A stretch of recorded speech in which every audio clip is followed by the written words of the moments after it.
ఈరోజు తెలుగుదేశం పార్టీ కార్యాలయము నెల్లూరులో ఎంతో వైభవంగా జరుగుతున్న మహిళా దినోత్సవాన్ని ప్రతి మహిళ వాళ్ళ యొక్క ఉత్సుకతో ముందుకొచ్చి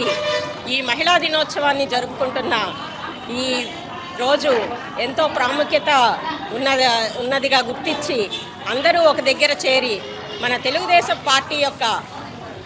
మహిళ యొక్క గొప్పతనాన్ని ప్రాముఖ్యతని గుర్తించి ముందుకు తీసుకొస్తున్న నాయకులందరికీ నా హృదయపూర్వక నమస్కారాలు. అదే ఈ తెలుగుదేశం ముందు నుంచి ఎన్టీ రామారావు గారు కానీ, చంద్రబాబు నాయుడు కానీ, ఇప్పుడున్న యువనేత లోకేష్ బాబు గారు ప్రతి ఒక్కళ్ళు ముఖ్యంగా గౌరవంతో ఎంతో గౌరవించి మహిళలని ప్రాముఖ్యత ఇచ్చి వాళ్ళకంటూ ఒక స్థానాన్ని ఏర్పరచుకొని వాళ్ళని రాజకీయంగా పార్టీలో ఒక